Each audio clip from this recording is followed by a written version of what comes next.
Hello guys, एक बार फिर आप सभी का अपने चैनल पर स्वागत करना चाहूंगा। चलिए आज हम आपके साथ यहाँ पे डिस्कस करने वाले हैं हिंदू लॉ की। हमने जैसे कि क्लास स्टार्ट की हुई है, तो उस क्लास में आज हम डिस्कस करने वाले हैं सेक्शन फर्स्ट और सेक्शन टू। सेक्शन फर्स्ट में हम पढ़ेंगे कि हिंदू लॉ कहाँ कहाँ पर एप्लीकेबल होता है। तो बेसिकली हिंदू लॉ में आपको 4-5 एक्ट पढ़ने, पर यहाँ पर हम डिस्कस करने वाले हैं केवल हिंदू विवाह अधिनियम 1955, हिंदू मैरिज एक्ट 1955। तो चलते हैं सीधे सेक्शन 1 और 2 पर, ज्यादा टाइम ना लेते हुए तो छोटे से वीडियो बनाऊंगा और जल्दी जल्दी से आपको कंप्लीट करना है। ठीक है, सबसे पहले हम लोग देख लेते हैं जो हिंदी मीडियम में वो लोग थोड़ा सा एक बार नजर डालेंगे यहाँ पे। तो हिंदी मीडियम में जो लोग हैं उनके लिए हिंदू विवाह अधिनियम जो लास्ट क्लास में आपने पढ़ा था, थोड़ा सा रिवाइज करूंगा और आगे कंटिन्यू करता हूँ। हिंदू विवाह अधिनियम 1955 और ये 1955 में ही प्रेसिडेंट की परमिशन मिलती है। और इसका जो मेन मोटो क्या था, हिंदुओं के विवाह से संबंधित विधि को संशोधित और संहिताबद्ध करने के लिए अधिनियम, ये पढ़ा था। इसका एक्ट नंबर कितना है? 25। तो देखिए सबसे पहले हम लोग डायरेक्ट पढ़ेंगे, फिर लॉन्ग क्वेश्चन की भी बात करेंगे। तो आने वाले वीडियोज में हम लगातार कंटिन्यू आपके साथ बनेंगे जब तक आपका एग्जाम नहीं होता तब तक के लिए। देखिए जरा ध्यान दीजिए, संक्षिप्त नाम और विस्तार में यह अधिनियम हिंदू विवाह अधिनियम 1955 कहा जा सकेगा। सेक्शन कौन सा है? फर्स्ट। सब क्लोज कौन सा है? फर्स्ट। तो क्या हो गया? सेक्शन फर्स्ट और सब क्लोज फर्स्ट। क्या लिखा हुआ है? यह अधिनियम हिंदू विवाह अधिनियम 1955 कहा जा सकेगा। ऐसे आप कर सकते हैं। जो स्टूडेंट्स फर्स्ट सेमेस्टर में या सेकंड सेमेस्टर में या थर्ड सेमेस्टर में जिनका ये सब्जेक्ट हिंदू लॉ के रूप में पढ़ते हैं आप, उनके लिए ये। अब इसका बात आता है कि कहाँ कहाँ पर ये एप्लीकेबल है, उसके लिए थोड़ा सा ध्यान देते हैं। इसका विस्तार, ये जो जम्मू एंड कश्मीर राज्य के सिवाय पहले हुआ करता था, अभी इसको रिपील कर दिया गया है, इतना ये विलोपित कर दिया गया है। अब ये संपूर्ण भारत पर एप्लीकेबल है। कब से? ये जो 2019 में एक एक्ट बना हुआ था, जो जम्मू कश्मीर रीऑर्गेनाइजेशन एक्ट यानी जम्मू कश्मीर पुनर्गठन अधिनियम 2019, उसके अकॉर्डिंग इस एक्ट को यहाँ पर अमेंडमेंट कर दिया गया, जिसमें से जम्मू कश्मीर वर्ड जो आप देख रहे हैं इसको रिपील कर दिया गया। इनकी पहले ये होता था लेकिन अब नहीं। इसका मतलब क्या होगा? अब इसका विस्तार जम्मू कश्मीर राज्य के सिवाय संपूर्ण भारत पर ना बोल करके हम बोलेंगे इसका विस्तार अब संपूर्ण भारत पर है। और यह उन राज्य क्षेत्रों में जिन पर इस अधिनियम का विस्तार है, अधिवसित उन हिंदुओं को भी लागू है जो उक्त राज्य क्षेत्रों के बाहर हो। भले ही हिंदू हैं पर वो राज्य के बाहर कहीं रहते हैं, किसी दूसरी जगह रहते हैं, तब भी उन पर हिंदू विधि लागू होगी। ऐसा। अब जो सेक्शन 2 है, यहाँ पर हम इसमें क्या पढ़ेंगे कि कौन हिंदू है, किन किन लोगों पर ये लागू होता है, हिंदू हम किन को कहेंगे। तो इससे पहले जो इंग्लिश मीडियम के वो लोग भी देख लीजिए, जल्दी से हम लोग सेक्शन फर्स्ट को एक नजर मारते हैं और इसके बाद फिर चलेंगे सेक्शन 2 पर। बस केवल 5 मिनट से ज्यादा टाइम नहीं लगना है, बस आप हमारे साथ बने रहिए। देखिए इंग्लिश मीडियम के the Hindu marriage act 1955, the act number 25 of 1955। President permission कब मिली? 18 मई 1955। एप्लीकेबिलिटी से डेट को ये हो गया। नेक्स्ट यहाँ पे बात करेंगे प्रिलिमिनरी पर। अगर हम चलते हैं यहाँ पर तो एक नजर डालिए यहाँ पे, short title and extent sub clause first, section first and sub clause first. This act may be called the Hindu marriage act 1955। कहाँ लिखा हुआ है? Section first, sub clause first and second, section first and sub clause 2, it extend to whole of India. बस यहाँ तक आपको करना है। और जो ये वर्ड आप चेक कर रहे हैं यहाँ पर, except the state of Jammu and Kashmir, इस वर्ड को रिपील कर दिया गया। 2019 में एक एक्ट बना हुआ था, तो जम्मू कश्मीर रीऑर्गेनाइजेशन एक्ट 2019, उसके अकॉर्डिंग। इसके बाद इस लाइन को हटाने के बाद में and applies also to Hindus domicile in the territories to which this act extend who are outside the said territories। यानी कि भारत के कहीं बाहर भी हैं पर भारत के नागरिक हैं और वो कहीं पर भी जाएंगे उन पर हिंदू विधि लागू होगी। हम चलिए सीधे चलते हैं सेक्शन 2 की तरफ। पहले सेक्शन 2 में देख लेते हैं कौन कौन से लोग हैं जिनको हम हिंदू कहेंगे। बस मेन पर्पस था सेक्शन 2। सेक्शन फर्स्ट आप ऑलरेडी पहले भी पढ़ चुके हैं। तो सेक्शन 2 को हम लोग थोड़ा सा यहाँ समझने के लिए ध्यान देते हैं। सेक्शन 2 पर एक नजर डालिए, अधिनियम का लागू होना। सब क्लोज फर्स्ट, यह अधिनियम लागू है। ये डायरेक्ट है, अभी केवल बुक नहीं है, उसमें केस लॉ स्टडी वगैरह भी आपको पढ़ना है। देखिए जरा ध्यान दीजिए, सेक्शन 2 सब क्लोज फर्स्ट ए। तो सेक्शन हमारा क्या हो जाएगा? सेक्शन 2 सब क्लोज फर्स्ट, फर्स्ट का ए, या फिर आप इसे का पढ़ सकते हैं। ए का मतलब का। अब देखें यहाँ पे ऐसे किसी भी व्यक्ति को जो हिंदू धर्म के किसी भी रूप या विकास के अनुसार जिसके अंतर्गत कौन कौन आते हैं, देखिए इनका नाम यहाँ पे आप नोट करते चलिए। सबसे पहले हैं वीरशैव, लिंगायत अथवा ब्रह्म समाज और प्रार्थना समाज और आर्य समाज, इनके अनुयायी आते हैं, इनको हिंदू कहा जाता है जनरली। ये हिंदू की कैटेगरी में आएंगे। देखो कौन कौन से, first number Veerashaiva, second Lingayat, third Brahma Samaj, fourth प्रार्थना समाज, फिफ्थ आर्य समाज। ये सभी लोग जो इनको अनुयायी हैं, जो इनको मानते हैं, उन सबको आप हिंदू कहेंगे। 5 पॉइंट्स हो गए। आप यहाँ पे देखो खा पे, खा नंबर, तो यहाँ पे जो सेक्शन है वो सेक्शन क्या होगा, यहाँ पे ध्यान दीजिए फिर से। सेक्शन के लिए सेक्शन 2, जैसे ये देख रहे हैं आप, सब क्लोज फर्स्ट, और फर्स्ट का खा को आप यहाँ पे बी बोल सकते हैं या खा भी बोल सकते हैं, जो भी आपकी इच्छा है उनमें से कुछ। देखो ऐसे किसी भी व्यक्ति को जो धर्मता जैन, बौद्ध या सिख हो, तो इनको यहाँ पे देखो 3 लोगों की बात कर ली है इन्होंने। कौन कौन, धर्मता जैन फर्स्ट, सेकेंड कौन है बौद्ध, थर्ड कौन है सिख। अब अगले देखिए जरा, ये भी हिंदू में काउंट कर लिए। गा नंबर पे देखें तो यहाँ पे सेक्शन फिर चेंज हो जाएगा। सेक्शन 2 सब क्लोज फर्स्ट, गा का मतलब सी, या फिर आप इसे हिंदी में गा भी पढ़ सकते हैं। तो यहाँ पे देखिए क्या पढ़ेंगे हम, ऐसे किसी भी अन्य व्यक्ति जो उन राज्य क्षेत्रों में जिन पर इस अधिनियम का विस्तार है अधिवसित हो और धर्मता कौन कौन हो, मुस्लिम, क्रिश्चियन, पारसी, यहूदी, और एक शब्द और लिखा है इसमें ना हो। देखो यहाँ पे जरा ध्यान दीजिए, ये लोग नहीं होने चाहिए। धर्मता कौन कौन, फर्स्ट मुस्लिम, ठीक है, इनको ऐसे कर लीजिए, first Muslim, second Christian, third Parsi और फोर्थ यहूदी। ये लोग हिंदुओं में काउंट नहीं हुए, ठीक है, इनका धर्म अलग है, ये अपने अलग धर्म के माने जाएंगे। कौन से में पढ़ रहे हैं आप, सेक्शन 2 सब क्लोज फर्स्ट और सी। देखो एक लॉन्ग क्वेश्चन आता है इसमें एलएलबी में लिखने के लिए, मैं आपको बताऊंगा लॉन्ग क्वेश्चन कैसे लिखना। पहले आप डायरेक्ट पढ़ लीजिए, जो एक्चुअल लॉ है वो पढ़ लीजिए, इसके बाद फिर हम उसको भी डिस्कस करते हैं। देखिए फिर कहा गया कि जब तक यह साबित ना कर दिया जाए कि यदि यह अधिनियम पारित ना किया गया होता तो ऐसा कोई भी व्यक्ति अतिस्मन उपबंधित किसी बात के बारे में हिंदू विधि या उस विधि के भाग रूप की किसी रूढ़ी या प्रथा द्वारा शासित ना होता।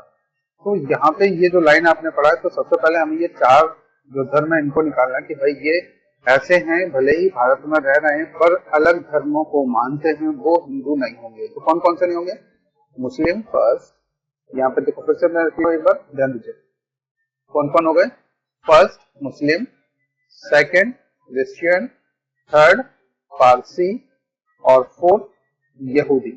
ये लोग हिंदू में काउंट नहीं होंगे, ठीक है। और अब यहाँ पर यह कर दिया जाए कि जब तक यह साबित ना कर दिया जाए कि यदि यह अधिनियम पारित ना होता तो बाकी लोग हिंदू के रूप में होते तो उनको हिंदू मान सकते थे। लेकिन यहाँ पर हिंदुओं की बात केवल से की गई कि ए और बी में इन लोगों को हम हिंदू मानेंगे, सी में जिन लोगों को डिफाइन किया गया वो हिंदू नहीं है। अब स्पष्टीकरण में थोड़ा सा ध्यान दीजिएगा, एक्सप्लेनेशन ये बता रहे हैं। एक्सप्लेनेशन में क्या, निम्नलिखित व्यक्ति धर्मता यथास्थिति हिंदू, बौद्ध, जैन या सिख हैं। तो नंबर का कोई भी अपत, अपत का मतलब उनसे जन्म लेने वाला कोई भी बच्चे की बात कर रहे हैं, यानी कि उनके पुत्र पुत्रियों की कोई भी हो सकता है। धर्मज या अधर्मज कैसे भी हो, जिसके माता पिता दोनों हिंदू, बौद्ध, जैन या सिख हों, तो इनको क्या मान लेंगे, ये हिंदू है। अब देखो खा में कोई भी अपत, धर्मज अधर्मज जिसके माता पिता में से कोई एक धर्मता हिंदू, बौद्ध, जैन या सिख हो। देखो या तो दोनों, 2 पॉइंट है यहाँ पे, माता पिता दोनों धर्म से हिंदू तो वो हिंदू होंगे, या फिर उनमें से कोई एक पर, और जो उस जनजाति समुदाय समूह या कुटुंब के सदस्य के रूप में पला हो, मतलब उनका जो पालन पोषण है वो हिंदू विधि के तौर तरीकों के अनुसार होना चाहिए, जिसका वह माता पिता सदस्य है या फिर या सदस्य है या था उस समय जब उसने जन्म दिया था।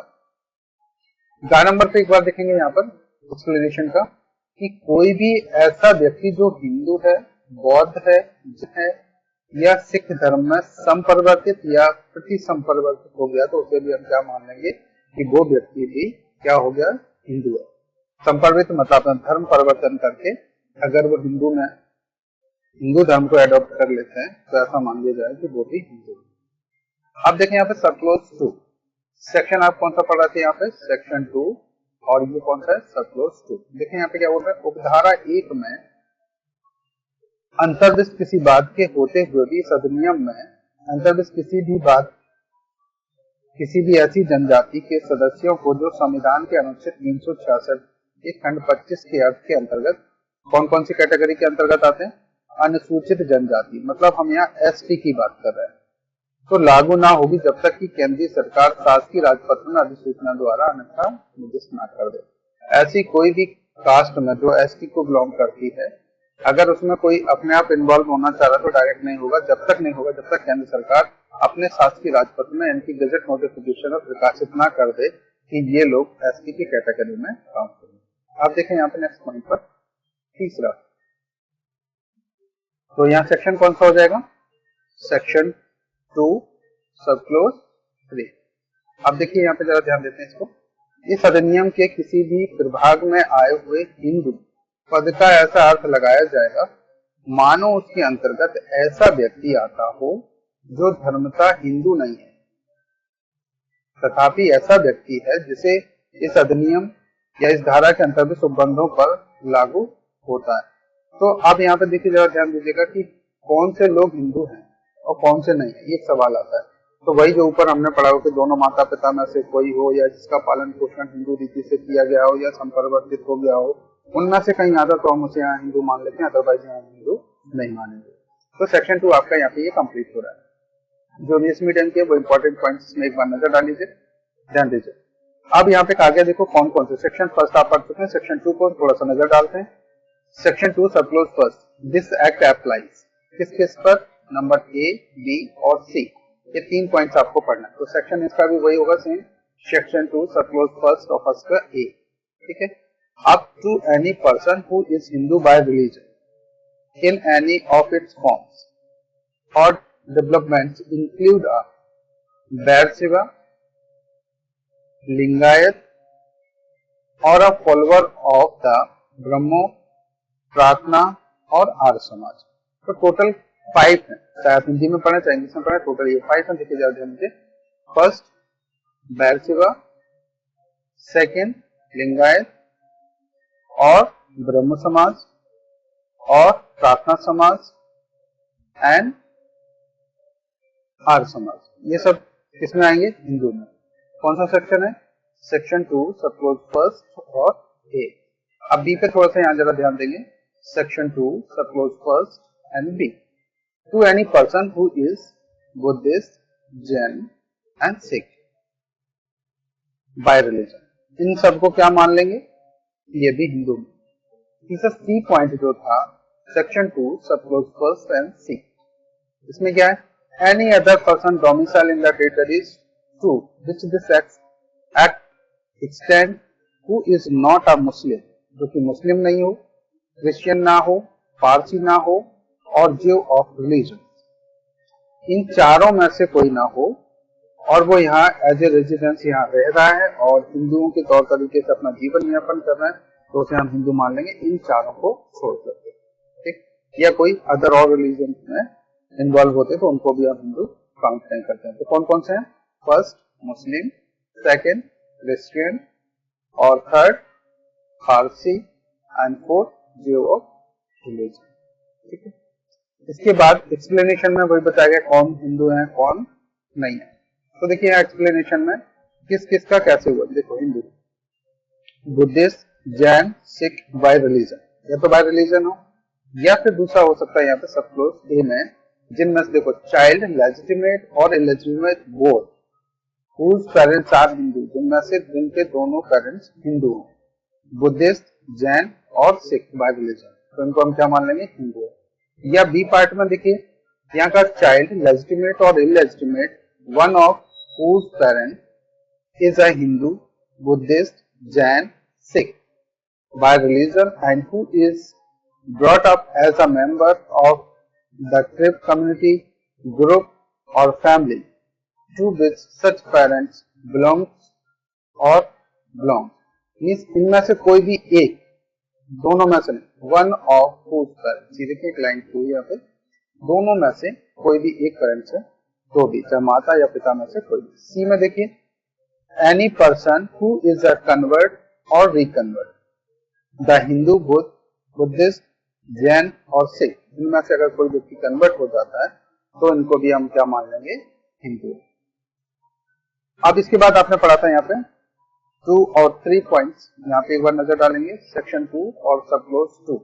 इसमें देखिए यहाँ पे मेन पॉइंट है यहाँ पे जो सब क्लोज 25 आर्टिकल 366. चलिए मैं इसको एक बार फिर से रिवाइज करता हूँ, यहाँ जरा ध्यान दीजिएगा. सेक्शन सब क्लोज 2, सेक्शन 2 और सब क्लोज 2 फिर से एक बार देख लीजिए.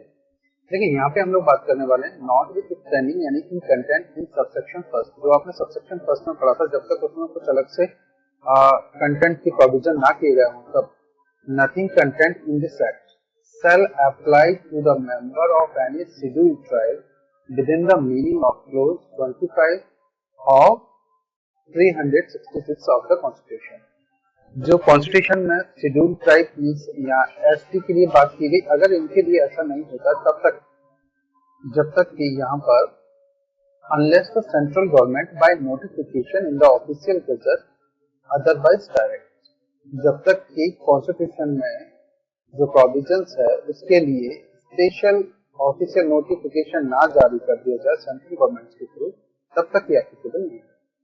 अब यहाँ सबक्लोज 3 पर देखें, सेक्शन 2 और सबक्लोज 3. यहाँ क्या बोल रहे हैं, the expression Hindu in any portion of this act shall be construed as if it included person who though not a Hindu by religion is, क्योंकि हिंदू नहीं है रिलीजन से, nevertheless a person to whom this act applies by virtue of this provisions contained in this section.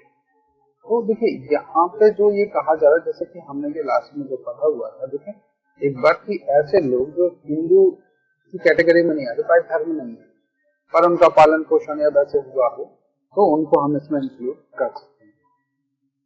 तो guys ये केवल आपने direct में पढ़ा है, इसकी और डिटेल कौन कौन से हिंदू हैं. तो मेन पॉइंट था कि हम ये समझें कि हिंदू बेसिकली हैं कौन कौन, इनको हम हिंदू कहेंगे. बाकी इसका जो लॉन्ग पोर्शन है वो आप अभी एक एक डायरेक्ट जो सेक्शन है वो पढ़िए. इसके बाद इनको बुक्स के साथ में जो टेक्स्ट बुक है आपकी वो पढ़ेंगे, और उसके साथ आपको बुक केस लॉ भी पढ़ना है. केस लॉ पढ़ के फिर ये क्वेश्चन, तो एक ही वीडियो में इतना सब कुछ करना थोड़ा पॉसिबल नहीं होता है, लंबा वीडियो बनने के चांस होते हैं. मैं कोशिश कर रहा हूँ कि धीरे धीरे करके आपको छोटे छोटे वीडियो बना करके ऐसे किया जाए. सो गाइस मिलता हूँ, अगर आपको ठीक लगा हो, अच्छा लगा हो तो उसे लाइक सब्सक्राइब कर दीजिएगा. नेक्स्ट वीडियो में हम आपके साथ फिर मिलते हैं, तब तक के लिए ओके, बाय बाय गाइस.